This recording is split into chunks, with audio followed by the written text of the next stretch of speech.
คณะพักหากทานมหาวิทยาลัยจำปาสักสำเร็จกองประชุมใหญ่ครั้งที่ 4กองประชุมใหญ่คณะพักหากทานมหาวิทยาลัยจำปาสักได้ไข้ขึ้นในตอนเช้าของวันที่ 4 มีนาคม 2025โดยมีผู้แทนในทั่วคณะพักหากทานเข้าร่วมทั้งหมด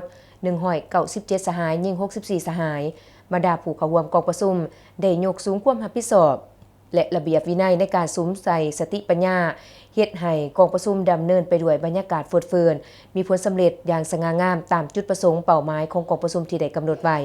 กองประชุมใหญ่ครั้งที่ 4 ของคณะพักหากทานมหาวิทยาลัยจำปาสักได้ลงประชามติเป็นเอกสารรับรองเอาบรรดาบทรายงานการเมืองทั้งสองภาคและบทสำรวจการนำพารวมของคณะพักหากทานกองประชุมยังได้เป็นเอกภาพตีราคาด่านดีด่านอ่อนของโครงข่างสาเหตุและบทเรียนในการสีนำพาการจัดตั้งปฏิบัติมติของประชุมใหญ่คณะพักหากทานมหาวิทยาลัยจำปาสักพร้อมนี้กองประชุมยังได้เป็นเอกภาพรับรองเอาทิศทางแผนการ5ปีนับแต่ปี 2025 หา 2029กองประชุมได้รับฟังการรายงานและการประกอบความเห็นจากสมาชิกพรรคในทั่วหากฐานเฮ็ดให้กองประชุมครั้งนี้มีเนื้อในอุดมสมบูรณ์ขึ้นนอกจากนั้นผู้แทนกองประชุมก็ได้พร้อมกันใส่สิทธิประชาธิปไตยปอนบัตรคัดเลือกเอาคณะพรรคหากฐานสุดใหม่โดยพื้นฐานความถูกต้องสอดคล้องตามมาตรฐานเงื่อนไขที่ได้กำหนดออกและมีผู้ออกสมัครเลือกตั้งทั้งหมด9สหายและเลือกเอา7สหายผ่านการปอนบัตรได้เลือกเอาสหายนางพรสวรรค์เทพสุรินทร์เป็นเลขาคณะพรรคหากฐานสหายสาลีเดชมงคุณเป็นห้องเลขาสหายคำพาหอมสมบัติเป็นประธานกวดกาสหายแสงสุริยาจันทนาครสหายวีโรจน์กิมาลาสหายอินทาเสงอินทาลาซาสหายเวียงสวรรค์จันทจักวงศ์เป็นคณะกองประชุมยังได้รับฟังการโอลมจากสหายบัวทองสุวรรณสารคณะประจำภาคแขวงหัวหน้าแผนกศึกษาธิการและกีฬาแขวงจำปาสักซึ่งได้แสดงความยอมย่อชมเชยต่อการสีน้ำผ้าของคณะพรรคสุดเก่า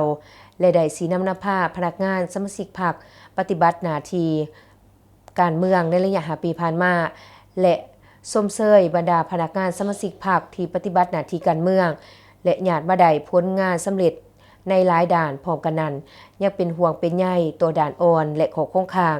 ซึ่งใดให้ที่สีน้ำแต่ละด่านเป็นต้นเอาใจใส่นำพาเวียกงานการเมืองแนวคิด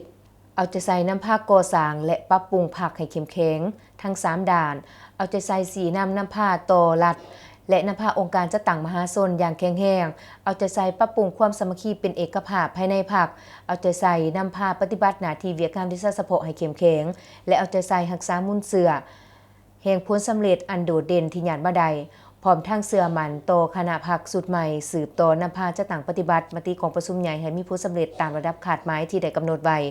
เฮ็ดให้มติของประชุมใหญ่ของคณะพรรคหากฐานมหาวิทยาลัยจำปาสักครั้งที่ 4 นี้ได้รับการจัดตั้งพันขยายกลายเป็นแผนงานโครงการอันละเอียดสร้างคณะพรรคหากฐานมหาวิทยาลัยจำปาสักมีการพัฒนาหันเปลี่ยนอย่างต่างหน้าและเฮ็ดให้พรรคมีความเข้มแข็งปลอดภัยหนักแน่น